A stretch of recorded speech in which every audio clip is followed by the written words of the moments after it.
Why are the Jewish people in Israel today? Is it random? Is it a coincidence? Or is it destiny? What's happening in Israel today is the culmination of Jewish history. For almost 4,000 years, the Jewish people have been living on faith. Faith in prophecies given thousands of years ago. Promises that seem irrational, promises that seem almost impossible. Every prophecy dependent on the next. If one isn't true, none of them are true. Every single one of them is coming to pass in our lifetime. Every single one of them.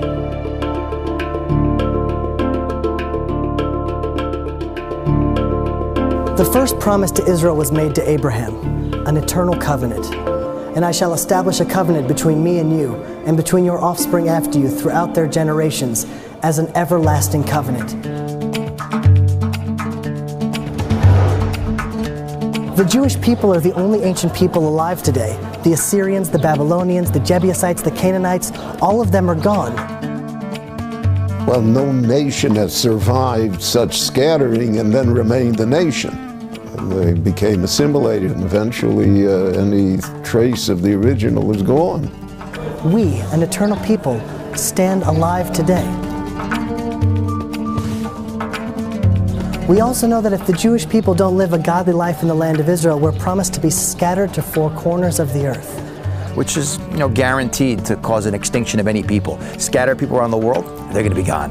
The last thing you would want to do to an eternal people is to scatter them across the world with no common culture, no common language, no internet, no forms of communication. How will the Jewish people stay Jewish? How will we stay eternal if we're scattered across the world? And yet, that's exactly what happened. We remain the people, not only just a faith or religion, but a family.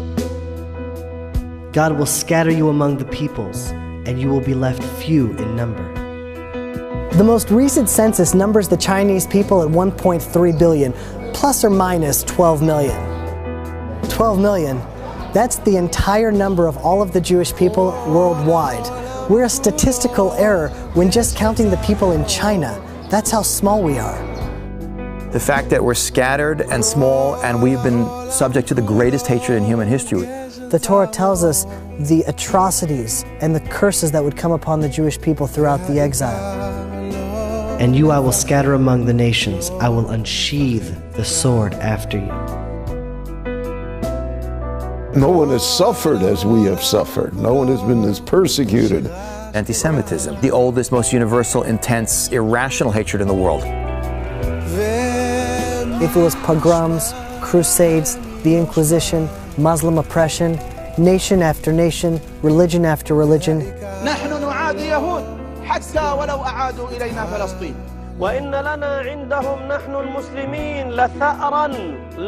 the persecution we faced has always transcended all logic and rational thought. When we were poor and destitute in the shtetl, we were hated for being parasites. When wealthy, for being money grubbing. One thing that we could always rely on is that there would always be a reason, a pretext to hate us. And despite all the persecution, not only have we survived, but we've thrived. Now imagine that, a tiny, persecuted, scattered people. Out of all nations, how are they supposed to shift global consciousness?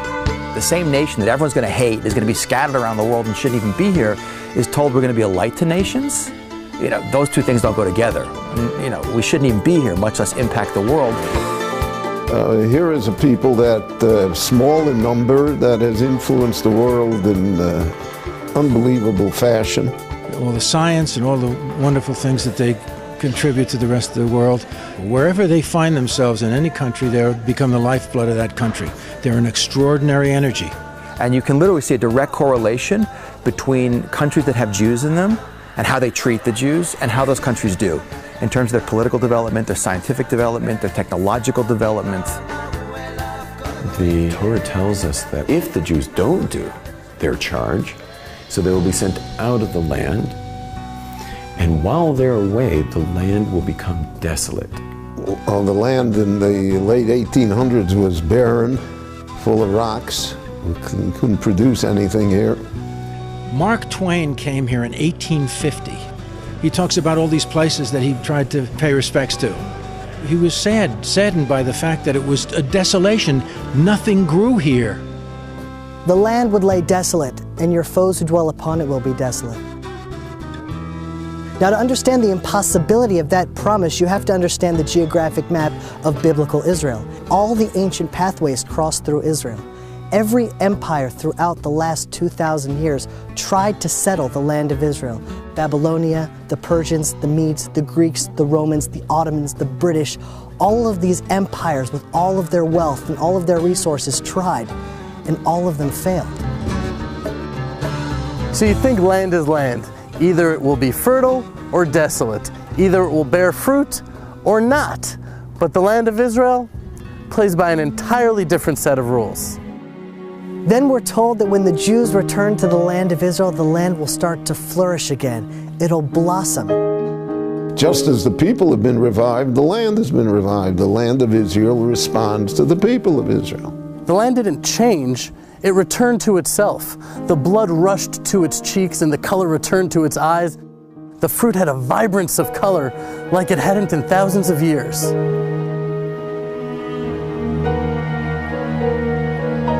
And the Jewish people, we've returned to ourselves as well. We're finally tending the soil and working the land once again. It's a living miracle.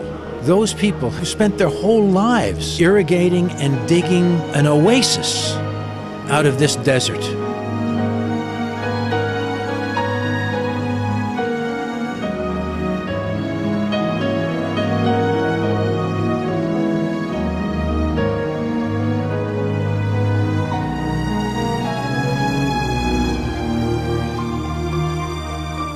The ingathering of the exiles, it's the most prophesied event in the Bible. It's mentioned over 40 times.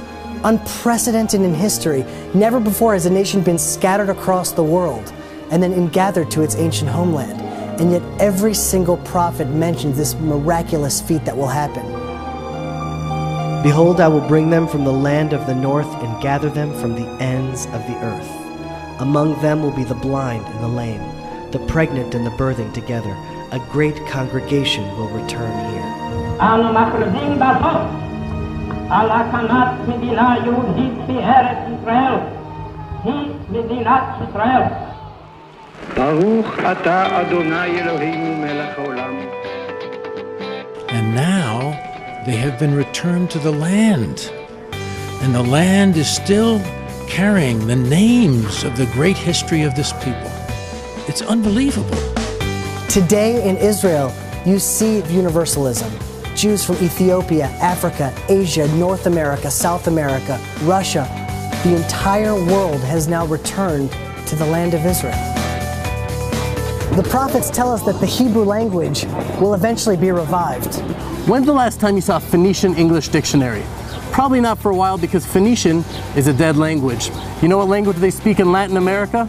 It's not Latin because Latin too is a dead language. Never before in world history has a dead language been revived and brought back to life before the return of the Jewish people to the land of Israel and the revival of the Hebrew language.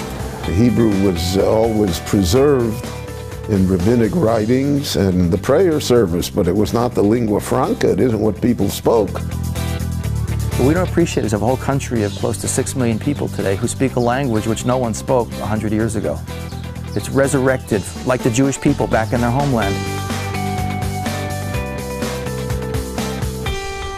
Now, after the most inspiring comeback story in world history, after building the most moral and innovative democracy in the entire Middle East, you'd think that Israel would be supported and held up as an example.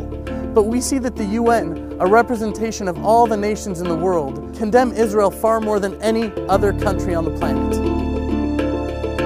And I will gather all nations against Jerusalem to battle. The only country in the world that its destruction is being called for by a member state of the United Nations, that its national movement, Zionism, was declared racist and illegal by the United Nations, that its capital city, which is arguably the oldest capital of any country in the world, is not recognized by any country, and there's many, many more points. In those days it will happen that 10 men from all the languages of the nations will take hold of the corner of a garment of a Jewish man, saying, "Let us go with you, for we have heard that God is with you." today with such abundant materialism, there's an unprecedented spiritual thirst. It's not so much because of outreach work, I think, but it's just the very nature of Jews being in the land of Israel. We now see that there's a huge sort of momentum moving back. It doesn't make any sense. Israel is the most hated country around the world. Why would people want to identify with the Jewish people? And yet still we see an international revival of people reconnecting to the roots of Judaism, to the spirituality that our people have to offer, to the secrets that we've held on to for 4,000 years. The spiritual revival is happening today. As Israel becomes increasingly isolated in the world, there will be those who stand up for Israel with the faith and integrity of Abraham, and they will make all the difference. Israel was founded 3 years after the Holocaust. 3 years after 70% of the Jews were destroyed in what is exponentially the largest slaughter of any people in human history, the remnant trickle back against the will of the British, okay, with no support from the world, into a desert piece of real estate with no natural resources, no infrastructure, surrounded by millions of hostile Arabs in a constant state of warfare, terrorism, economic blockade. And think about it, within a few years, the desert is exporting fruits and vegetables to the rest of the world. That Israel is the only country in the world that has more trees at the end of the 20th century than the beginning. In terms of high-tech per capita, the most in the world is in Israel, done in less than 40 years, with no natural resources, constant war, terrorism, economic blockade. It's unbelievable, but people just don't see it because we've gotten used to it. It's Jewish history. It's all supernatural. We were given these visions and promises thousands of years ago for our time and for our generation. Every single promise has come to pass, and the challenges we face today are part of a greater plan. Biblical destiny, human destiny is unfolding today in Israel. A worldwide movement is growing stronger every day, and it is your opportunity to join the greatest revolution in human history, Israel.